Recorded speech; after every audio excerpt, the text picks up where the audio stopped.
Hello दोस्तों, Hindi horror stories channel पे आप सभी का स्वागत है। तो आज मैं लेके आया हूँ अपने सब्सक्राइबर्स की भेजी हुई एक सच्ची भूतिया घटना। इस कहानी का नाम है डायन का प्रकोप। तो बिना देरी किए शुरू करते हैं आज इस वीडियो को। लेकिन शुरू करने से पहले वीडियो को लाइक करिए, चैनल को सब्सक्राइब करिए। तब तक के लिए शुरू करते हैं। इस संसार में अनगिनत खौफनाक चीज़ें मौजूद हैं। हर एक को जान पाना बेहद मुश्किल है। जो घटना पर्दे के पीछे होती है, शायद उसे जान पाना थोड़ा मुश्किल हो सकता है, परंतु जो घटना पर्दे के बाहर होती है वो लोगों से छिप नहीं सकती। और एक न एक दिन इस तरह की खौफनाक घटना लोगों के ज़ुबान पर आ ही जाती है। सन 1966 गांव टेहला में जो खौफनाक घटना एवं दर्दनाक घटित हुई थी, जिसने गांव की नींव हिलाकर रख दी।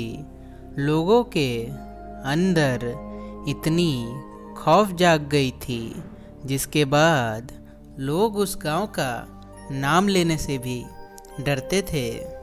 सन 1966 में हमारा भारत इतना विकसित नहीं था, यहाँ तक कि लोगों को सोने के लिए एवं रहने के लिए ईंट के मकान तक नहीं थे। उस समय गांव की गरीबी भी चरम सीमा पर थी। लोगों के पास उस समय केवल फूस के घर ही थे, इसलिए अधिकांश लोग गर्मी के दिनों में घर के बाहर ही सोते थे, चारपाई लगाकर। उस समय वो लोग जानते थे कि इन्हें बाहर सोने में कितना खतरा है, क्योंकि बाहर से किसी भी समय जंगली जानवरों का हमला हो सकता है। लेकिन मजबूरी में उन्हें सोना ही पड़ता था। गांव में सब कुछ सामान्य चल रहा था, लेकिन एक दिन अचानक ही कुछ ऐसा हुआ कि गांव के अधिकांश बच्चे बीमार पड़ने लगे। उन्हें उल्टी होने लगी। सभी बच्चों के पेट में बहुत तेज दर्द हो रहा था। दर्द जाने का नाम ही नहीं ले रहा था।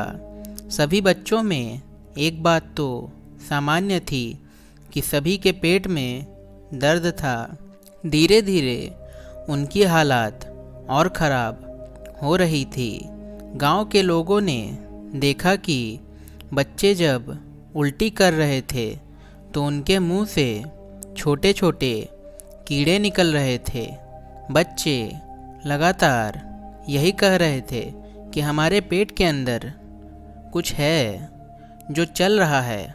वहाँ के लोग समझ चुके थे कि ज़रूर कोई बहुत बड़ी महामारी फैल चुकी है इस जगह पे। उन लोगों के पास इतना भी नहीं था कि वो शहर जाके अपने लोगों का इलाज करवा सके। एक बार रात को जब अधिकांश लोग जो अपने घर के बाहर सोए हुए थे, उन्हें ऐसा लगा कि उनके चारों ओर कोई घूम रहा हो, उन लोगों ने तुरंत ही उठकर इधर उधर देखा तो, लेकिन अंधेरे में उन्हें कुछ भी नहीं दिखा। फिर अगले ही दिन सुबह में गांव में एक बात आग की तरह फैली। कई लोगों का कहना था कि जब हम सोए हुए थे तो हमें लगा हमारे बगल कोई है जो वहाँ घूम रहा है। और जैसे ही मैं उठा तो देखा कि जंगल के रास्ते कोई औरत अंदर जा रही हो। उधर गांव में बच्चों की हालत दिन प्रतिदिन बिगड़ती जा रही थी। लोगों को कुछ समझ नहीं आ रहा था। आखिर ये क्यों हो रहा है। इस गांव के ही एक व्यक्ति ने कहा कि कल जब मैं जंगल के रास्ते से जा रहा था तो मैंने दूर एक औरत को बैठा देखा था। देखने में तो वो औरत बेहद अजीब लग रही थी। उसके हाथ में एक धारदार हथियार था। आखिर वो वहाँ पे क्या कर रही थी। पेड़ के पीछे छिपकर मैं काफ़ी देर से उसकी हरकत को देख रहा था। पता नहीं कैसे अचानक ही वहाँ बहुत तेज़ सी आंधी आई और वो औरत मेरी नज़रों से ओझल हो गई। मैं उसे इधर उधर देख रहा लेकिन वो मुझे फिर नहीं दिखी। तो हो सकता है शायद वही औरत हो जो रात में आती है। गांव वाले समझ चुके थे कि कुछ तो है जो इस जगह को इतना परेशान करे हुए है, क्योंकि अचानक ऐसा होना कैसे संभव है। गांव के कुछ लोगों ने जंगल जाने का फैसला किया। वो देखना चाहते थे कि आखिर उस जंगल में कौन है जो इस जगह की तरफ बुरी नज़र डाल रहा है। ये सोच तकरीबन 5 लोग उस जंगल की ओर चल पड़े। अपने अपने हाथों में लाठी डंडे और मशाल लेकर। दोपहर के 11 बज रहे थे और अब ये लोग जंगल के अंदर पहुंच चुके थे। जंगल की शुरुआत से ही तेज़ हवाएं चल रही थी। सूखे पत्तों की खड़खड़ाहट बेहद डरावनी लग रही थी।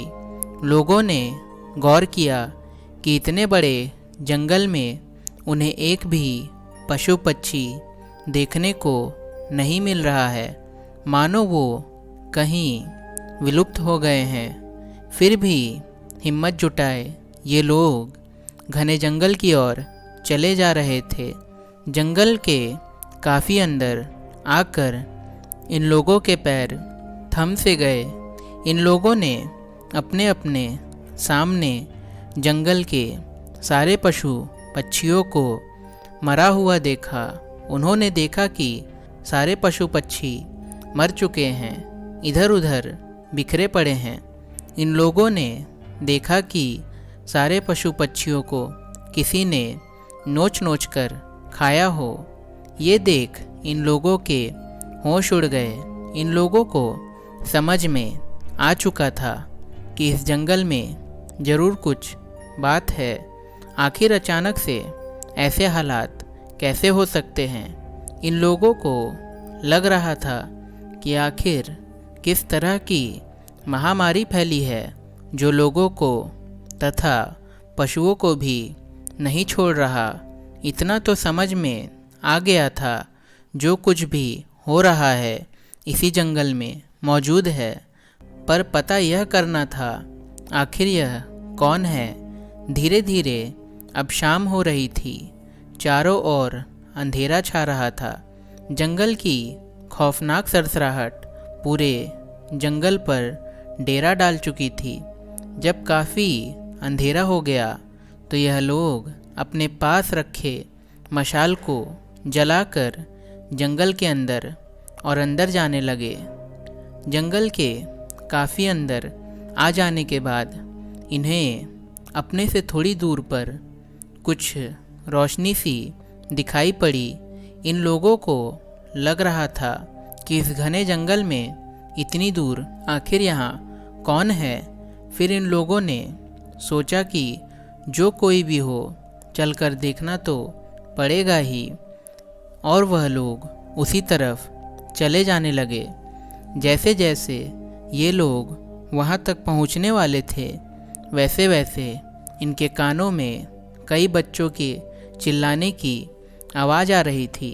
यहाँ से रोशनी आ रही थी। वहाँ पहुँचने से 10 कदम दूर यह लोग एक पेड़ के पीछे छिपकर सामने देखने लगे कि आखिर वहाँ क्या है। अपने पास जल रहे मशालों को भी इन लोगों ने बुझा दिया और सामने देखने लगे। अपने सामने इन लोगों ने जो देखा, इन लोगों का शरीर हिलकर रह गया, इनके होश उड़ गए। इन लोगों ने देखा कि सामने काले लिबास में एक औरत बैठी हुई है और उसके बगल में मशाल जल रहा है। उसके पास तकरीबन एक टोकरी भरा हुआ पंछियों से रखा हुआ है और वो औरत एक एक कर सभी पंछियों को आग में जलाकर भस्म कर रही है और कुछ मंत्र भी कह रही है। सिर्फ यही नहीं, उसके बगल में 5 जिंदा बच्चे जिसके हाथ पैर बंधे हुए थे वह वहाँ चिल्ला रहे थे। और एक बच्चा था जो जिंदा नहीं था। उस औरत के पास एक बड़ा कटोरा था। हम लोगों ने देखा कि औरत उस समय सारे बच्चों का कलेजा चीर कर निकाल रही है और उस कलेजे को निकाल कर उसी पात्र में रख रही है। हम लोग समझ गए थे कि यह औरत कोई साधारण औरत नहीं है, यह एक जादू मंत्र करने वाली डायन है। यह तो एक एक करके सारे बच्चों को मार डालेगी। इसी औरत की वजह से सारे बच्चे गांव में बीमार पड़ रहे हैं। अगर हम लोग जल्दी कुछ नहीं करते हैं तो यह औरत इन बच्चों को भी ख़त्म कर देगी। हम लोग सोच लिए थे कि हम लोग इस औरत को माफ़ नहीं करेंगे, चाहे जो भी हो। हम लोगों ने मशाल को फिर से जलाया और हाथों में लिए डंडे को लेकर उस औरत के पास पहुँचे। हम लोगों ने उस औरत को चारों ओर से घेर लिया। हम लोगों ने पूछा, आखिर कौन हो तुम? तुम्हारा नाम बताओ। तो उसने कुछ नहीं बोला और लाल आंखें दिखाकर हम पर गुर्राने लगी। इस औरत का चेहरा बहुत डरावना था। बिखरे बाल, लाल आंखें और खून से सने हाथ देखकर हम लोगों का दिल काँप गया था। वो औरत हम लोगों के बीच से भागने की कोशिश करने लगी, लेकिन हम लोगों ने उसे कसकर पकड़कर उसके हाथ पैर बांध दिए। लेकिन फिर भी वो औरत हम लोगों की तरफ अपने पंजे मार रही थी। इसी बीच हम लोगों ने डंडे से उसके सर पर जोर से प्रहार किया और वो वहीं बेहोश हो गई। फिर हम लोगों ने सोचा, अब जो भी इससे पूछना होगा गांव में चलकर पूछ लेंगे। और हम लोग इस औरत को जंगल से उठाकर गांव में ले आए और साथ में हम लोगों ने उन बच्चों को भी गांव में ले आने का फैसला किया। इस औरत को देखने के लिए गांव में काफ़ी भीड़ जमा हो गई थी। जंगल से गांव तक आने में समय काफ़ी हो चुका था।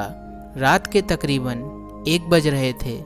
हम लोगों ने सोचा, जो भी फैसला करना होगा आज रात को ही करेंगे, क्योंकि लोग कह रहे थे कि इसका फैसला हम कल सुबह करेंगे।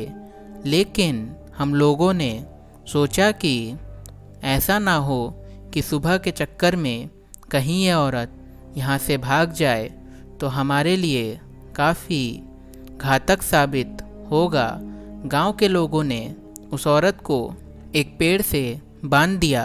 थोड़ी ही देर में उस औरत को होश आया तो लोगों ने उससे पूछा कि आखिर तुम कौन हो और कहाँ से आई हो, क्योंकि तुम गांव की तो नहीं हो, तो बताओ आखिर कौन हो तुम। वह औरत लगातार यही कहे जा रही थी कि तुम में से कोई भी नहीं बचेगा, पूरा गांव का विनाश हो जाएगा, तुम्हें जो भी करना है कर लो। उस औरत के चेहरे पर डर बिल्कुल भी नहीं था।